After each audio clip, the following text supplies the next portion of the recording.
Buenas tardes a todos y bienvenidos a una nueva entrega de Recta Final. Mi nombre es Facundo Pellegrini y en el día de hoy nos toca hablar de un deportista que no solamente marcó una época en la historia del deporte motor argentino, sino que también marcó una era, marcó una historia, dejó su huella en el deporte motor mundial. Hablamos de Carlos Reutemann, un piloto que es considerado por muchos como el campeón sin corona y que además se destacó por su excelente nivel de manejo en todo tipo de pista, sea húmeda o sea seca. A su vez era un piloto clave para la puesta a punto del coche. Y para poder repasar cómo fue su recorrido, contamos con un grupo de periodistas que nos contarán paso por paso cómo fue su trayecto en todo el deporte motor. Para comenzar tenemos a Lautaro Botana, que nos hablará sobre cómo fue su trayecto desde Santa Fe, su lugar natal, hasta la Fórmula 1.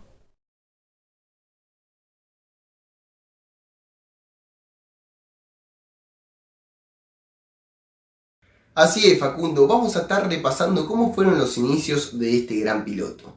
Carlos Reutemann nació el 12 de abril de 1942 en la provincia de Santa Fe. Comenzó su carrera deportiva en 1965, corriendo en el turismo mejorado en la ciudad de Las Cumbres, en Córdoba. En aquella ocasión manejaba un Fiat 1500 y se consagró campeón en las temporadas 1966 y 1967.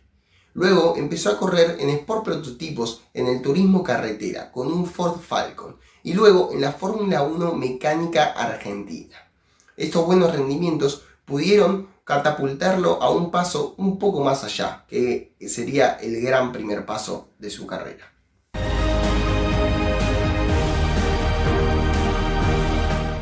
En 1970 tuvo la oportunidad de viajar a Europa formando parte del equipo del Automóvil Club Argentino y competir en el Campeonato Europeo de Fórmula 2 a bordo de un Brabham. Si bien no consiguió ninguna victoria, en su segundo año salió subcampeón detrás del sueco Ronnie Peterson, y estos buenos rendimientos captaron la atención de Bernie Ecclestone, quien lo incorporó a su equipo de Brabham para ser el copiloto de Graham Hill. De esta manera, Carlos Reutemann daba el salto a la Fórmula 1. Y como mencionó Lautaro, Reutemann atrajo la atención de Bernie Ecclestone. Cabe recordar que el propio Ecclestone, además de ser el dueño de Brabham, fue el mandamás de la Fórmula 1 por varios años. Y para poder repasar cómo fue el trayecto de Lole en Brabham, nos toca ir con Julieta, que nos contará cómo fue su paso por ese equipo.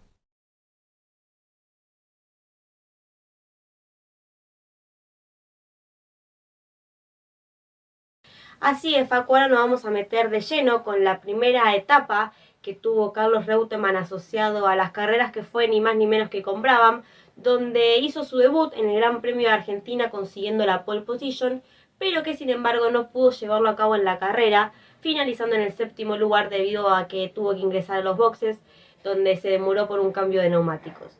Ese mismo año también disputó el Gran Premio de Brasil, fue la primera vez que se hizo en ese país en la historia de la Fórmula 1 y pudo obtener la primera posición. Ya en 1973, Carlos obtuvo su primer podio en Fórmula 1, fue en el Gran Premio de Francia donde obtuvo el tercer lugar y ese mismo año repitió posición en la trágica carrera de Estados Unidos donde se vio el fallecimiento de François Weber. En 1974 Lole comenzó las carreras con un traspié. En su debut en Argentina justamente sufrió un inconveniente con el combustible, cosa que lo hizo salirse de la carrera cuando era puntero a falta de 2 vueltas, pero sin embargo, pese a estas complicaciones, logró obtener la victoria en Sudáfrica, Austria y Estados Unidos, terminando así sexto en el campeonato.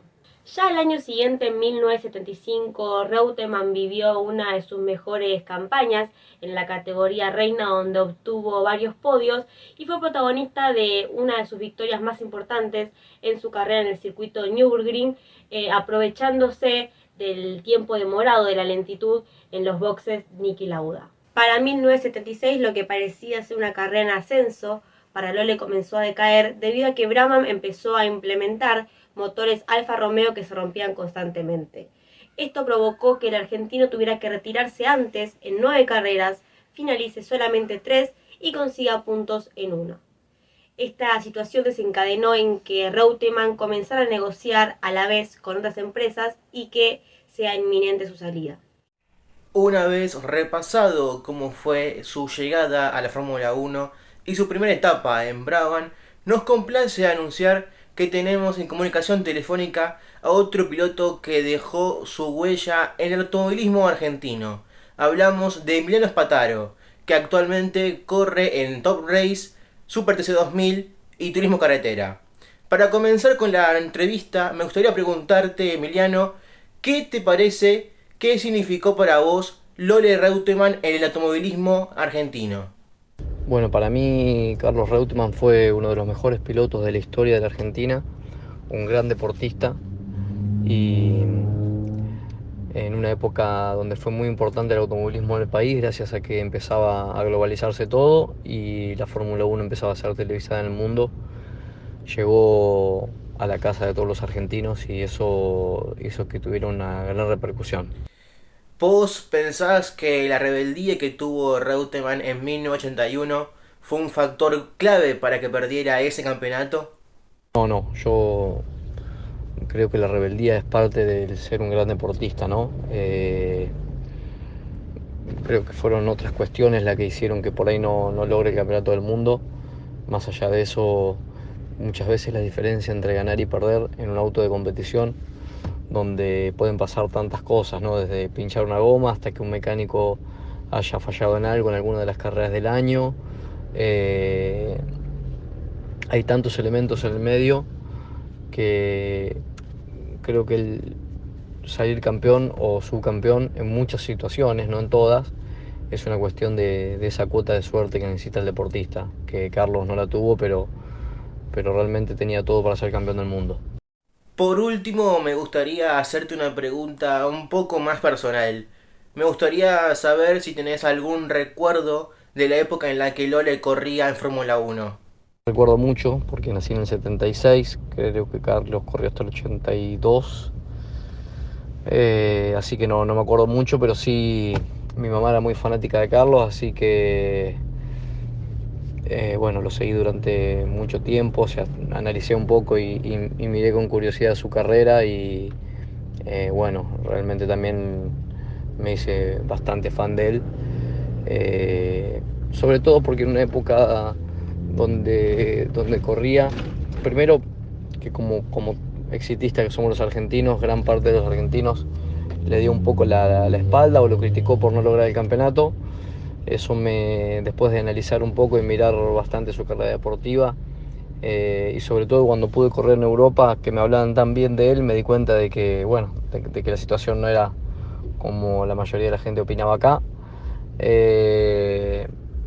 Y bueno, la verdad que me lo seguí bastante, pero en el momento no lo viví en vivo, digamos. Era muy chico y no tengo recuerdos de haberlo vivido en vivo. Un placer, Emiliano, por tenerte en el programa. La verdad que te agradezco por este espacio, siendo vos también un piloto muy relevante para el automovilismo argentino. Y tras escuchar estas declaraciones de Emiliano Spataro, vamos a la pausa y enseguida volvemos con más programa.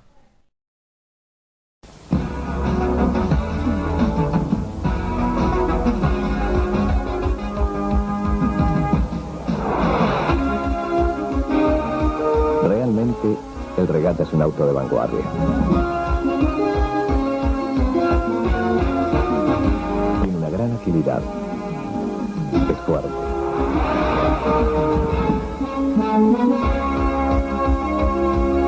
Cómodo. Se pega bien al camino.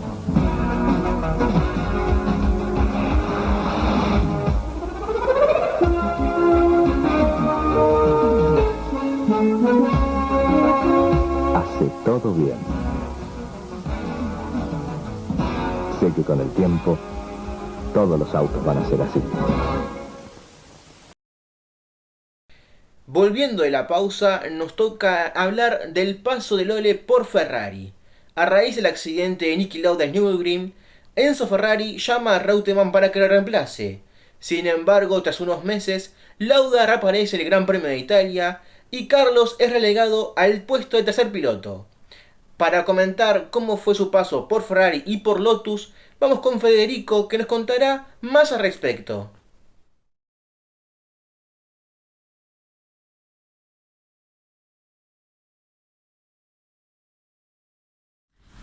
Muy buenas tardes, Facu, buenas tardes también para nuestros queridos compañeros y sí, como bien vos dijiste, nos vamos a introducir en los años 1977 y 1978 para hablar precisamente de Carlos Reutemann. En este caso, en el 77, tras la salida de Clay Regazzoni de Ferrari, quien ocupó el segundo asiento del Ferrari fue precisamente Reutemann, que luego como piloto titular del equipo conseguiría su primera victoria en el Gran Premio de Brasil. Así también consiguió una segunda posición en España y en Japón, y por lo pronto también iba a conseguir una tercera posición en el Gran Premio de Argentina, Mónaco y Suecia. Y gracias a estos resultados que consiguió, quedó cuarto en la tabla de campeonato de pilotos. Luego de la primera carrera que disputó Lole Reutemann con Ferrari, en declaraciones sostuvo que se sintió contento, conforme y satisfecho por lo hecho, además que lo trataron muy bien, y entre risas mencionó que cada vez que le tocó llegar a un equipo fue como contraer matrimonio. En el año siguiente, es decir, ya en 1978, el Gran Lole conseguiría las victorias en el Gran Premio de Brasil, en Estados Unidos y también en Gran Bretaña. Por lo pronto también iba a conseguir 3 terceros puestos en Bélgica, Italia y Canadá, pero de todas formas no le alcanzó para conseguir lo que es la victoria en la tabla general, ya que quedó tercero detrás de los dos pilotos de Lotus.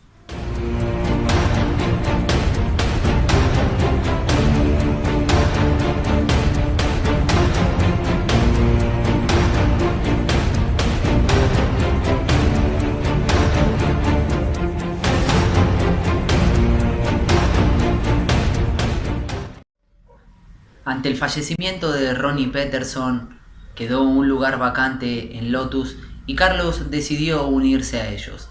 En este caso, creyendo que fue la mejor decisión que podía haber tomado, no fue para nada correcta, ya que en este caso solamente logró conseguir el podio en 4 oportunidades, donde precisamente en el Gran Premio de Argentina salió segundo y también en el Gran Premio de Brasil salió tercero. No pudo sumar en 8 carreras restantes. Reutemann terminó decepcionado por su paso por Lotus. Pensaba que el equipo y el coche iban a estar a la altura siendo los recientes campeones. Sin embargo, esto no ocurrió. Por ende, Lole decidió irse a Williams. Y para poder repasar cómo fue su paso por el equipo británico y cómo fue luego su trayectoria por el rally, vamos con Franco que nos contará más al respecto.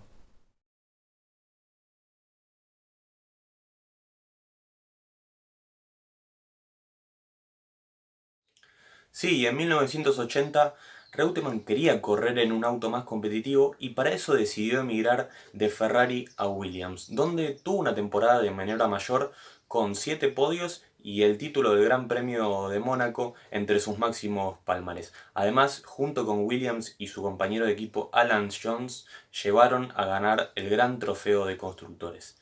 Pero todo eso iba a cambiar al año siguiente, en 1981, porque iba a generar una gran tensión, protagonizada justamente por él. ¿Qué fue lo que pasó? En la carrera de Long Beach, Jones iba liderando la carrera y se veía claramente cómo Reutemann tenía ganas de presionar y tenía ganas de quedarse con esa carrera. Pero, ¿qué pasó? El equipo le dijo justamente al argentino de que se quedara en el molde, de que no pushiera a su compañero y enojado tuvo que aceptar esta orden del equipo.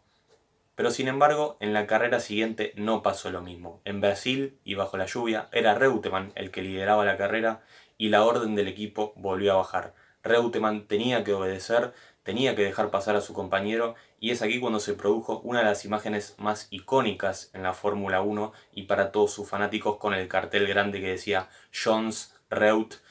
Pero sin embargo, el argentino no dejó pasar a su compañero, ganó la carrera y se produjo una polémica total dentro de lo que vendríamos a conocer como el vestuario. Sus compañeros de equipo lo dejaron de respetar y la tensión se hizo protagonista del asunto. ¿Qué fue lo que pasó? Reutemann tuvo la posibilidad de ganar el campeonato, pero se le iba a escapar por una serie de cosas que podrían haber estado a su favor, pero que finalmente la mala suerte le jugó una mala pasada. En Las Vegas, Reutemann iba primero, estaba un punto arriba de Piquet para ganar el campeonato, pero sin embargo sus frenos comenzaron a fallar, quedó octavo finalmente y Piquet, que tan solo necesitaba 2 puntos para pasar a Reutemann y ganar el campeonato, lo logró, ganó el campeonato justamente y eso trajo una gran frustración al argentino que al año siguiente, en 1982, iba a correr tan solo una carrera y a la segunda decidió dar un paso al costado de la máxima categoría de automovilismo. Fue entonces cuando luego de 3 años Reutemann accedió al rally y compitió justamente en el rally de Codasur con un Peugeot 205 que lo iba a llevar a hacer historia. ¿Por qué? Porque quedó tercero y se convirtió en el primer piloto en la historia en hacer puntos tanto en Fórmula 1 como en el Campeonato Mundial de Rally. Ya retirado, en 1995, Reutemann hizo unas vueltas en el circuito Oscar y Juan Galvez a bordo del Ferrari 412 T1B y vamos a repasar un fragmento de lo que fue esa exhibición.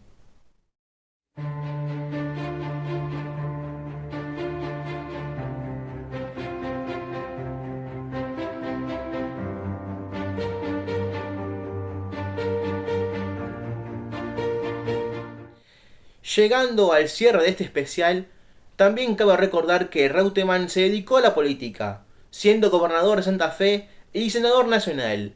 No obstante, también hay que recordar, por desgracia, que el pasado 7 de julio Lole nos dejó, pero también dejó viva todo su legado en la memoria de todos los fans. Nos vemos la próxima en una nueva edición de este gran programa. Hasta luego.